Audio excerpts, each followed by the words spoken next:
Hey everybody, happy Thursday. We are doing every other week right now for the summertime.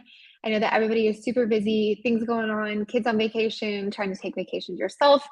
So I just want to tune in every other Thursday and make sure that I'm keeping you up to date with the market because that really and truly is the only reason that I'm doing these videos is to make sure that you are staying up to date with what's going on in the market from a real standpoint and not just what you're hearing from fear factors and other people that are telling you things on big mass media.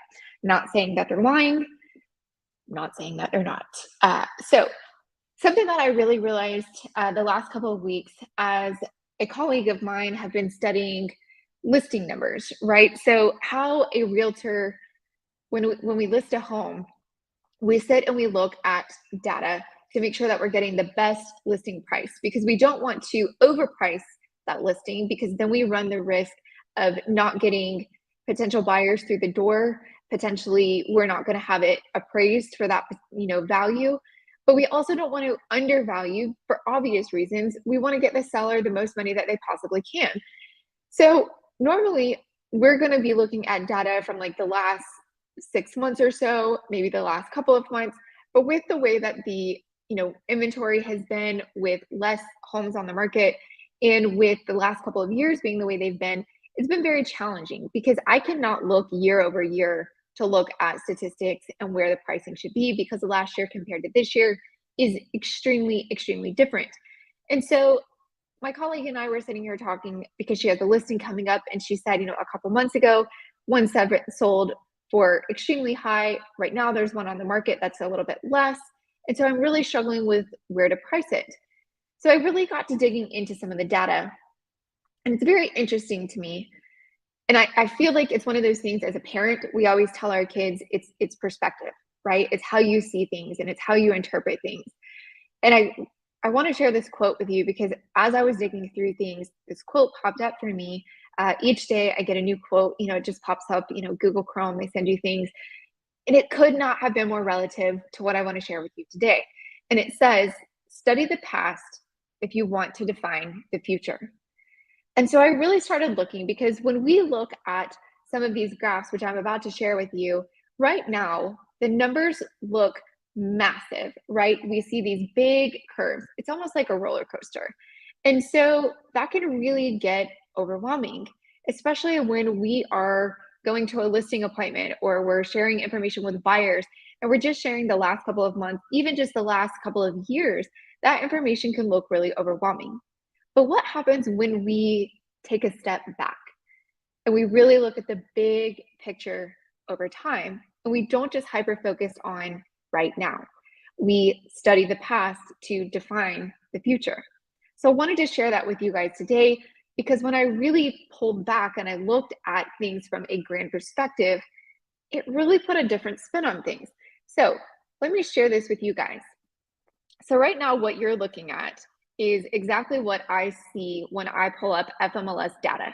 Okay. And so if you look at this here, you're going to be looking at, these massive hills, right? And so if you look here, January of this year was kind of our low point. January of last year was also our low point. But if you look at, we were at 346,900. This year we were at 349,900. So we were still gaining traction. We're kind of almost back to where the peak of last year was. So a lot of people continue to say that, oh, things are so different. It's, the market is tanking. Well, clearly that's not what we are seeing. This is with sales price. If you look at new listings, it's all over the board. So last year, we were at 8,900 at the very beginning of the year. We went up to a max of 14,000, and then we dropped significantly less than we did in the entire year of 2022 to only 5,000 listings in December. Then January, we went up to about 8,500, and it's been kind of staggering every month. We'll go up a little bit, then we'll come down, then we'll go up. Right now, we're hovering at 9,000. Pending sales, or homes for sale, I should say. We get this big sweeping number, right? But what I really wanted to help you guys look at is if we go back to the sales price, if you look right here, I'm looking at 1 year.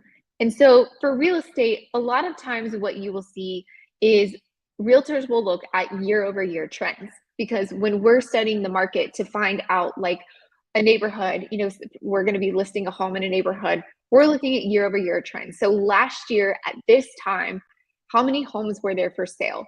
What were the prices? How quickly did they go under contract, the days on market? And a lot of times realtors will study those year over year trends. But it's hard to do that when the last 2 years, 2020, 2021, 2022, were not like a normal market. They were a little bit different. However, this information that I'm about to share with you might make you think a little bit different. So I just want to share, if we take a look and we go back over here to the year, and I'm going to go back 5 years. Well, that's very interesting because yes, we see this massive hill here, which was in 2022. But realistically, since 2018, we've been steadily climbing. And if you notice, every year around January, it kind of tapers off, right? And then we have this big hill, which is going to be Georgia's summer months because those are our busiest months. And then in January, it tapers off. And again, we climb. So this is 2020. And then 2021, we had a massive climb. Then 2022, we had a spike. And then it came back down. But here in 2023, we're having that same massive spike. So it's really not as different as people would want you to believe, because the media keeps telling us that things are tanking right now and that, we better hold on to our butts. And let me be realistic. I understand that it is a very different market. Interest rates have drastically changed. It is a majorly different season as it was as far as interest rates. However, if you look at these graphs, and I'm sorry, but information and data is what is fact. The hype that you felt about the market the last 3 years, the energy that you felt about the market the last 3 years, those are feelings. Those are not facts. And so when you really look at the data, yes, we had some spikes, but we're still doing really good as a market whole. Now, let me take it even a step further. If I were to go back the last 10, so we're back to 2010. If you look at this, we had, okay, so here's where I want to pause, right? A lot of people are going to tell me, first of all, I've had my license since 2005. I lived through 2008. I actually worked for a builder from 2005 to 2008. Then it tanked. I came into resale. So I was in real estate during this time. So please, if you want to argue with me, bring it on because I'm all for it. So one of the things that I want people to understand is so many times I hear people say 2008 was the crash. No, 2008 was not the crash. 2008 was the beginning of when things started to go south, but 2008 was not the crash. 2012 was the bottom of the crash. So if you really look at numbers, and this is where I want you to pay real close attention because this is going to give you all the data that you need to know. 2010, we're still kind of rolling steady. 2011, we're going down. 2012, we've hit the bottom, right? This is when home prices are just at their lowest. People are losing a ton of equity. People have lost their homes by now because what started happening in 2008 to 2010, people were filing, trying to get, their liens extended, or God forbid, those, 5-1 arms, they were trying to get that extended. It wasn't happening. And so now people are losing their homes. And so 2012 is when all of that really started to take place. And the foreclosures were just left and right. Banks were taking properties left and right. So by 2013, we start to see an increase, right? If you hover right here, you can start to see an increase. And then it just continues to rise. Again, if you note, you will see every January in Georgia, that is really when you start to see kind of a plateau, because January is just a very quiet month. December and January are quiet months for the Georgia real estate market. And then you see these big hills that come during the summer months. The May, June, July are going to be our biggest months. And then August, September are notoriously really quiet months because people are going back to school. Parents are trying to get back to a regular work schedule. And so you kind of notice the same little trajectory, right? And we're steadily rising over and over. Well, now you see 2020. If you look at it here, right? Now let's go back to thinking about how the media portrayed 2020 to be this, we had a complete pause and now we're just jumping off the roof into this crazy market. Well, if you look here, 2020 is definitely different, but it's not drastically different. Like we're not seeing this massive hill. Now here we do see a major jump. We gained a ton of equity during this time. But what I'm trying to say is it's not all of the hype that it has been portrayed over the last couple of years. And so I am trying to encourage people that when you start thinking about when is the right time to sell, because what I'm hearing right now more than anything else in the market is I'm waiting for the bottom, right? I'm waiting for 2012. But if you were in 2008, 2009, 2010, those of you that lived through the market, if you lived through that market, 2008, 9, 10, even 11, 12, drop a comment and let me know. Do you remember living through that time? Did you own a home during that time? Did you lose it potentially? Did you have to try and refinance? Were you able to keep your home, but maybe you lost your butt in equity? Since then, have you gained it back? Absolutely, you have. So those that went through 2008, 2012 have made their money back and then some. So was real estate ever a bad investment for you? The hard answer is no, it wasn't. Yes, you lost it for a little bit. But if you put your money in the stock market, does the stock market not go up and down every single day? The stock market is the most stressful place because literally from 1 hour to the next, from 1 minute to the next, you're losing or you're gaining. You never know what it's going to be. I get an email sent to me every morning that is called Coffee and Brew. And it's going to tell me, where different stocks have started their day. And then at the end of the day, it tells me where they've ended. It is incredibly stressful. I personally choose not to watch my stocks all day, every day. My husband is a different story. He'll sit there and be like, oh my God, we lost. I don't know how you could keep up with that. Think if that was your house every single day. But the media builds us up so much and hypes us up to think we're either getting these major gains and you have to get out right now to buy a house or you're never going to be able to buy one again in your whole life. You've missed the interest rate boat. Okay, well, I hate to tell you, but interest rates at 2 and 3% were falsely dropped to that just to encourage people to get into the market because 2020 happened. We probably will never see those again. Interest rates at 6 and 7% are actually pretty typical rates. So I want to go back over here to these slides though, because it's really interesting when you see things. So how many new listings? Look at this. This is the craziest one because we had more new listings in 2010. We're almost to that over in 2019, which 2019 was one of the greatest years of real estate for a true normal market. Take out 2020 to 2022. All of these other ones, 2010 was a huge year. 2012, 2013, some of the lowest years, even at their peaks. We had better years in 2020 than we did in 2012, 2013. So these were the times when we were supposed to be just having boatloads of foreclosures hitting the market. Everybody could get a deal. People were coming out to be investors left and right. But if you look at this, it's telling you that you actually had better years in the middle of COVID when the whole world was shut down than you did in 2012 or 2013. Why is that? Because the media sold you on it that way. And in 2012, that's when the bottom of the market was happening. And a lot of people don't understand that we have been in recovery since 2013. We never, look at these numbers, we never got back up to where we needed to be because these were our max.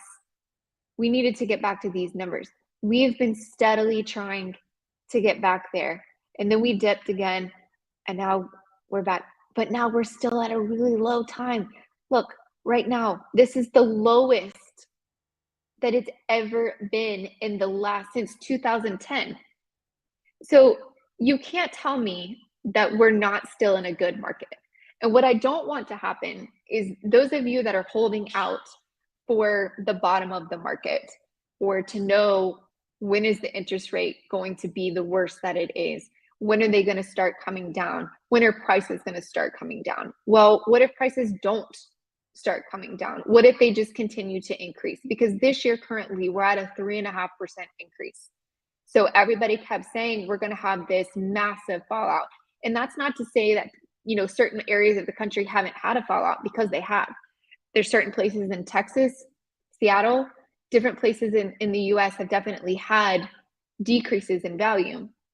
The trick of that, though, is even with their decrease in value, they were so inflated from the last couple of years that realistically, it's not hurting them. Yes, it always hurts to lose money, but it's not taking them below where they were just 2 years ago. So unless you bought your home there in the last 2 years and then you had that happen, yes, but you've got the benefit of a 2% interest rate. So looking at these numbers, I hope that it sheds some light into what we're really looking at from a big picture. And the right time to buy is when you're ready, when you are financially stable and you have money to protect yourself. If we were to see a 5% decrease, can you still make your payment? When interest rates come down a little bit, can you refinance? If all of the answers to those questions are yes, then you're ready to buy. If any of the answers to those questions are no, or I'm not sure, then you need to do a little bit more investigation. You need to talk to a lender and see, what do I need to do to get ready to buy? If you're not sure and you're not ready to jump into the market, don't rent for a little while. There's no one that says that you have to buy right this second or you're going to miss out.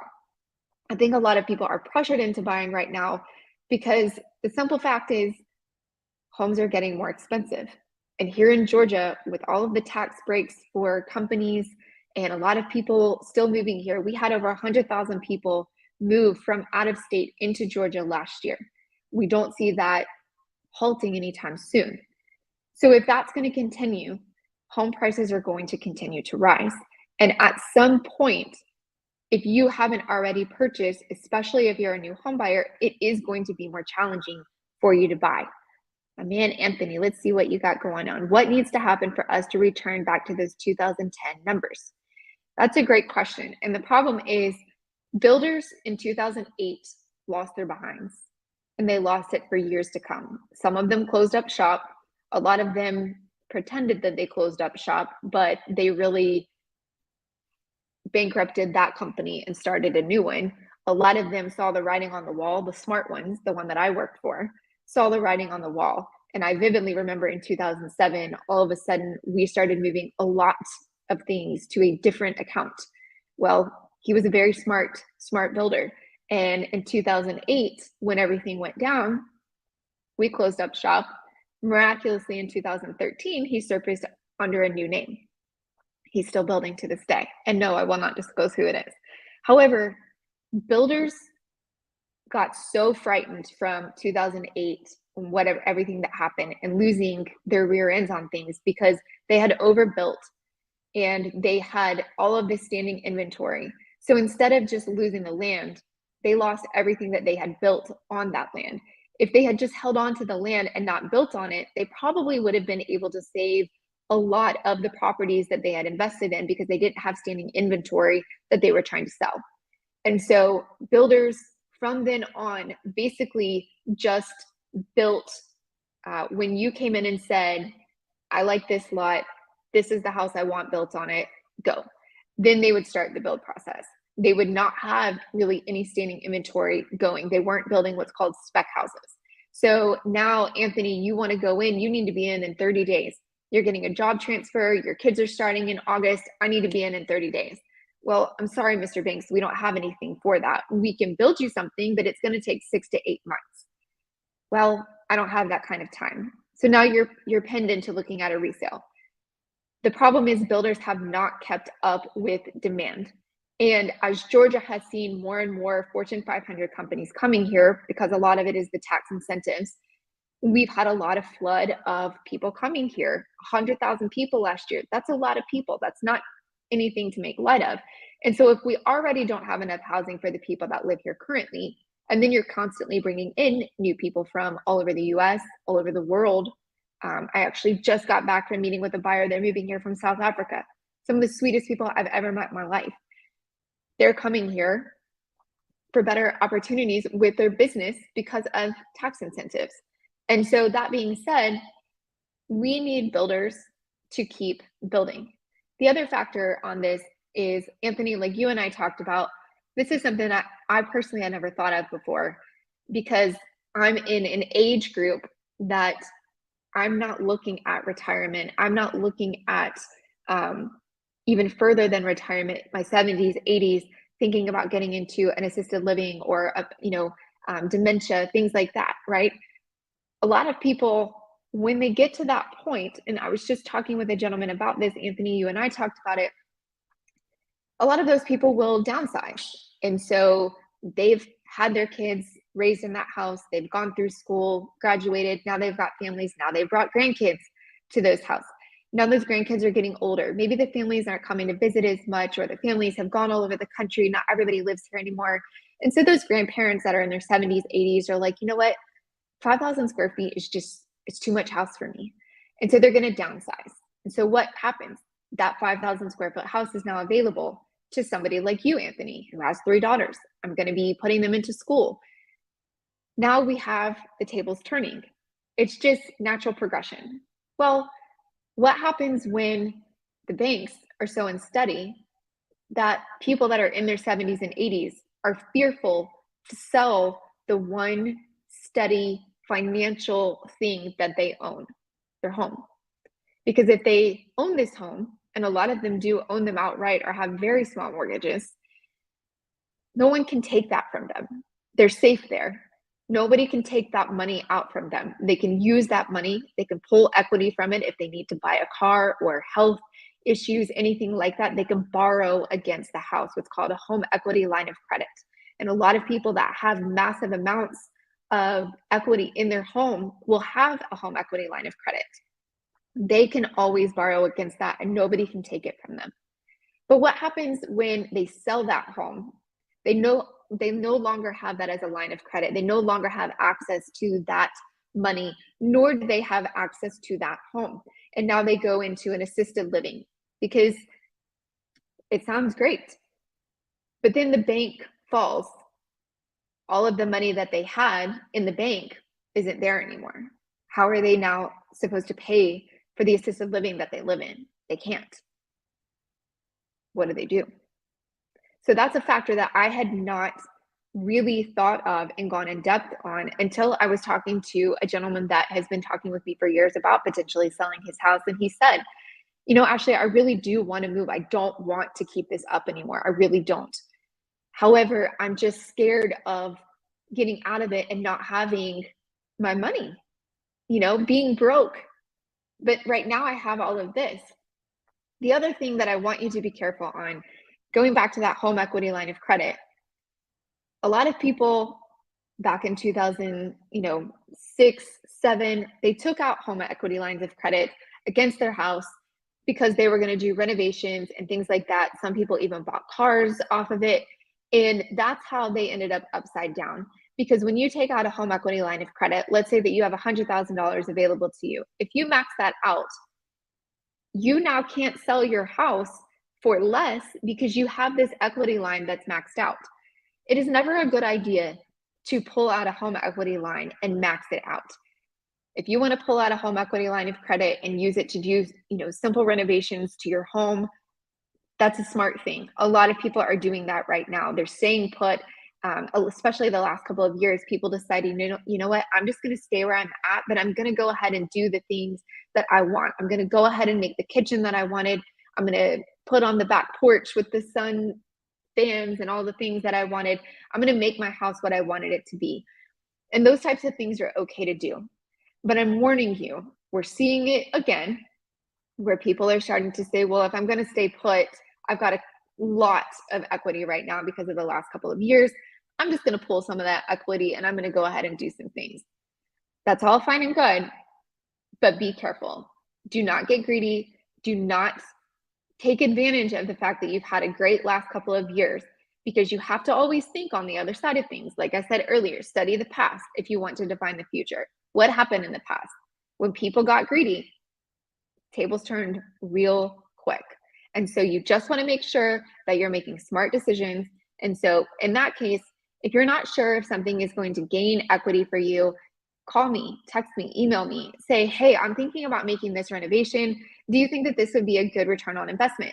I'm happy to talk those things through with you, because chances are at some point in the future, you will be selling that house. And you need to make sure that you're doing things that are going to be improving the value of your home and not hurting you later, or not putting in so much money that you're now the very most expensive home in the entire community. Because you and I both know it's very hard when you're the most expensive house in the community, because there's no other homes in the neighborhood to warrant the value or the price that you're trying to get.